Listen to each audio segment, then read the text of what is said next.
Ibu kota Nusantara Indonesia. Rasanya belakangan ini cukup ramai diperbincangkan, yang dimana nantinya peringatan HUT RI ke-79 tidak lagi dilakukan oleh Presiden di Istana Negara di Jakarta, melainkan akan dilakukan di Ibu kota Nusantara di tahun 2024 ini, yang menandakan bahwa pembangunan IKN tahap 1 telah selesai dan IKN nantinya siap mengemban tugas pertamanya sebagai Ibu kota negara Indonesia yang baru menggantikan Jakarta. Nah, berikut Mimin sudah rangkum 8 fakta IKN Nusantara yang harus kamu tahu. Nantinya merupakan sebagai ibu kota termegah di Asia, mengalahkan negara-negara tetangganya. Tapi sebelum itu pastikan kalian udah like dan subscribe channel Republika Mahasiswa ya. Let's go!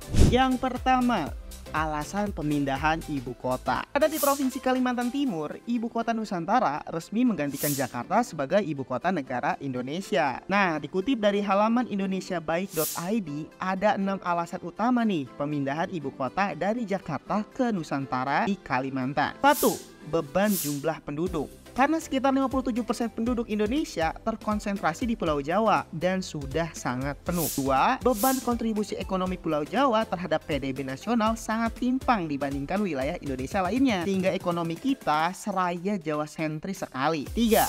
Krisis ketersediaan air di Pulau Jawa, terutama di DKI Jakarta dan Jawa Timur. 4. Konversi lahan terbesar di Pulau Jawa. 5.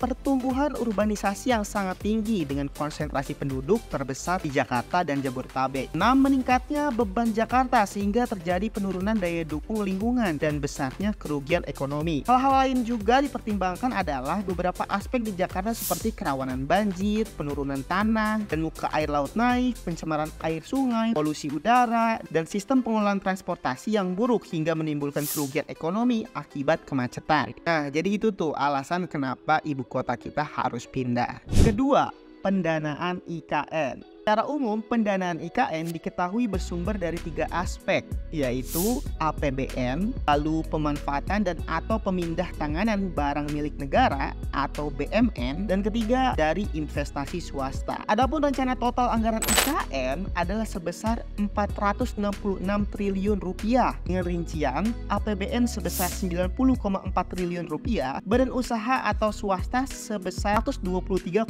triliun rupiah, dan KPBU sebesar 252,5 triliun rupiah. Gimana?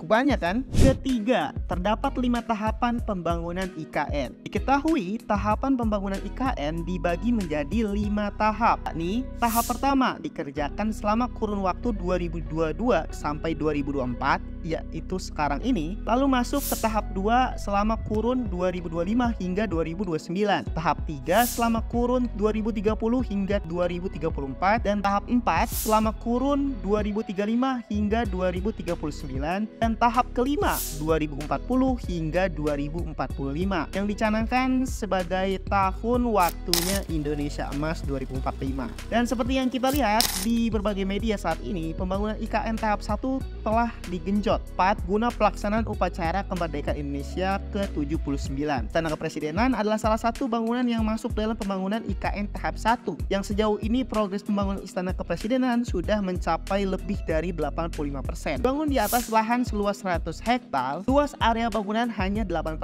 saja, sedangkan sisanya 92% akan ditata sebagai ruang terbuka hijau. Dari beberapa bangunan yang berada di kawasan Istana Kepresidenan, bangunan yang paling menonjol secara visual adalah Kantor Presiden atau Istana Garuda. Hal ini lantaran kantor presiden memiliki bentuk desain seperti burung Garuda yang sedang mengepakkan sayapnya, yang melambangkan ikon dan citra Indonesia itu sendiri. 4. Mega proyek IKN. Demi menunjang menjadi sebuah kota masa depan yang modern, tentunya IKN juga dilengkapi dengan banyak proyek-proyek pembangunan yang besar yang nantinya akan melengkapi fasilitas dan kemegahan IKN Nusantara di sana. Antara lain yaitu Istana Garuda IKN sebagai tempat tinggal presiden dan ikon ibu kota Nusantara. Ada Masjid IKN Nusantara sebagai masjid terbesar dan ikon tempat untuk beribadah umat muslim di sana. Jalan tol IKN yang membuat banyak aksesibilitas logistik dan transportasi orang mudah menuju IKN Nusantara. Lalu ada Rumah Sakit Internasional IKN, Rumah Para Menteri, Hotel Nusantara bersama Mall IKN sebagai penunjang tempat tinggal pengunjung dan perbelanjaan, Mabes Polri di IKN, Bandara VIP IKN, IKN, kantor pemadam kebakaran, hingga pelabuhan logistik Nusantara. Gimana? Udah cukup lengkap kan mega proyek yang nantinya akan ada di IKN.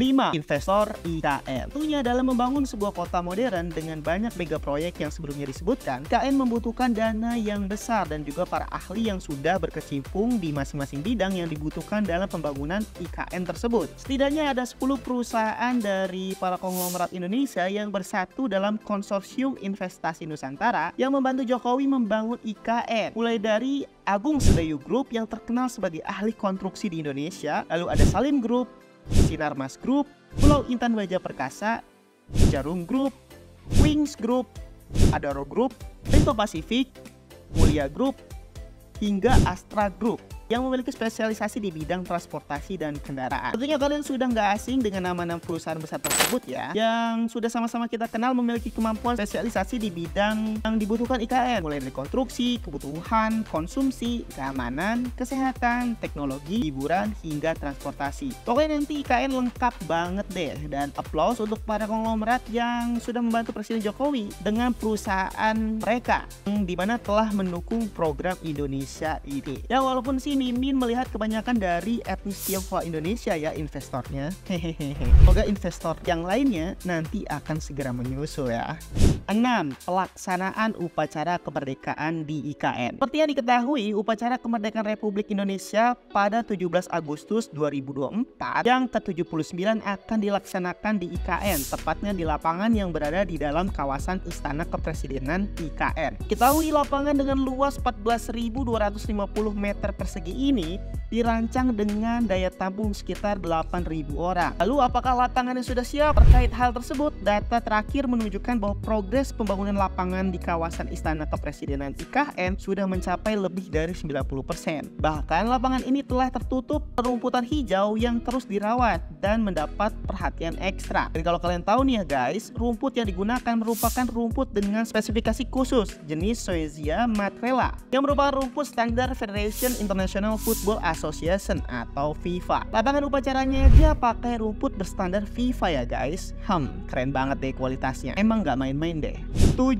Pemindahan ASN ke IKN. Di tengah proses pembangunan infrastruktur dan fasilitas pendukung di IKN, rencana pemindahan aparatur sipil negara atau ASN ke IKN juga mulai digodok. Berdasarkan peraturan Menteri Pendayagunaan Aparatur Negara dan Reformasi Birokrasi Abdullah Azwar Anas, rencana pemindahan ASN ini akan dimulai pada bulan Juli hingga akhir tahun 2024. Untuk tahap pertama, jumlah ASN yang dipindahkan mencapai 11.916 orang dari 38 kementerian atau lembaga. Sementara untuk tahap kedua terdapat 29 kementerian atau lembaga yang berencana dipindahkan ke IKN dengan jumlah ASN mencapai 6.774 orang. Kemudian di tahap ketiga, jumlah ASN yang dipindahkan mencapai 14.237 orang dari 59 kementerian atau lembaga. Untuk agenda satu ini, pemerintah akan memenuhi kebutuhan para ASN saat proses pemindahan hingga tinggal di IKN. Bahkan untuk urusan transportasi dan pengepakan barang semua ditanggung oleh pemerintah loh guys. Tibanya di IKN, pemerintah juga akan menyediakan 1 unit apartemen untuk para ASN-nya. Terkait dengan itu, pemerintah berencana membangun 47 tower apartemen untuk hunian ASN, di mana nantinya setiap towernya akan memiliki 60 unit hunian dengan luas masing-masing 98 meter persegi. Selain hunian yang nyaman, pemerintah juga menyiapkan tunjangan khusus bagi para ASN di IKN, tapi nominalnya masih dirahasiakan. Jadi gimana nih para ASN?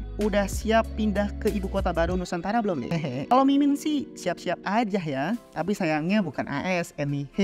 8. Pemindahan pejabat tinggi sekelas menteri. Siapa bilang cuman ASN yang dipindahkan? Menteri-menteri pun akan dipindahkan. Nah, seperti yang diketahui, saat ini pemerintah terus mempercepat pembangunan di IKN, termasuk rumah dinas para menterinya. Nantinya akan bertugas di IKN lebih sering. Maka dari itu dibangunkan rumah dinas di atas lahan seluas 1.000 meter persegi. Rumah tapak jabatan menteri atau RTJM ini yang akan dibangun di IKN berjumlah 36 unit. Per unitnya, RTJM memiliki luas bangunan sekitar 580 meter persegi dan menelan biaya sekitar 14 miliar rupiah per rumahnya. Tampak mewah dan megah dari depan.